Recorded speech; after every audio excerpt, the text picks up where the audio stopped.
Selain di Pekan Bentong, Janda Baik juga adalah antara kawasan yang terjejas teruk akibat bah yang melanda negeri itu pada Sabtu lalu.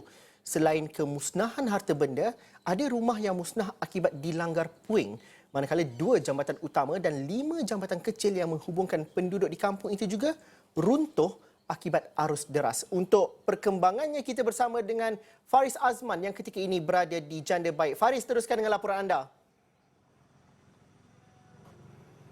Baik, terima kasih Zul. Ya, sebelum ni kami berada di Bentong untuk melihat bagaimana pasca banjir, bagaimana proses pembersihan yang dilakukan oleh penduduk di sekitar kawasan daerah Bentong sudah tentu belum lagi selesai dan ia akan mengambil masa yang agak lama.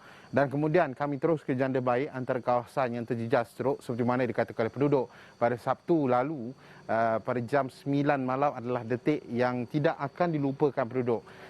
Seperti yang anda katakan, ya betul.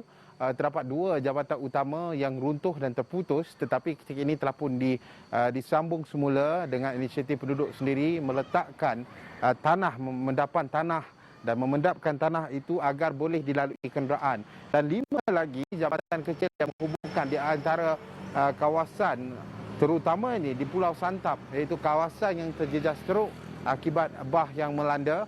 Bukan hanya jambatan kecil saja runtuh sebenarnya, Zul.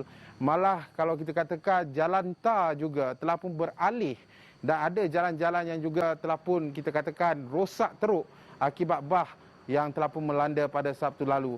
Dan apa yang lebih teruk, terdapat 2 gelombang yang berlaku apa yang dikatakan oleh penduduk. Pada awalnya air naik dan selepas itu surut. Kemudian gelombang kedua adalah gelombang yang memusnahkan hampir beberapa kawasan. Dan saya sempat bertemu dengan penduduk. Bayangkan mereka keluar apabila air paras pinggang dan apabila pulang kembali air dah surut, melihat lantainya tiada, perabotnya hilang, dihanyutkan oleh arus yang deras. Malah ada sebuah kenderaan, boleh saya katakan kenderaan itu telah pun remuk akibat hentaman daripada puing yang dihanyutkan daripada sungai-sungai berhampiran. Di sini terdapat Sungai Kuali dan juga Sungai Lampin. Dan juga apa yang lebih meragukan ataupun yang lebih dikhawatirkan boleh mengakibatkan keadaan lebih buruk berlaku apabila terdapat juga chalet-chalet. Sebelum ini sungainya mungkin dalam sedikit, tetapi ketika ini hampir sama levelnya di antara sungai dan juga tebing chalet berhampiran di Pulau Santap. Jadi rata-rata penduduk di kawasan ini mahukan pemerhatian atau perhatian yang lebih fokus daripada pihak yang berwajib, terutamanya keadaan di sungai, begitu juga jambatan. Ada beberapa jambatan-jambatan ini juga ada konkrit.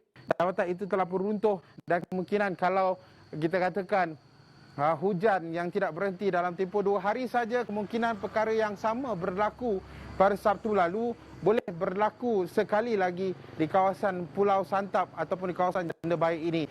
Pada masa yang sama mereka mahukan bantuan-bantuan. Sukarelawan ada, NGO ada, Zul, tetapi mereka mahukan mungkin perhatian yang penuh di kawasan Janda Baik kerana kawasan ini mungkin agak jauh sedikit daripada Pekan Bentong. Jadi mereka mahukan agar dapat bangkit semula di kawasan Janda Baik ini.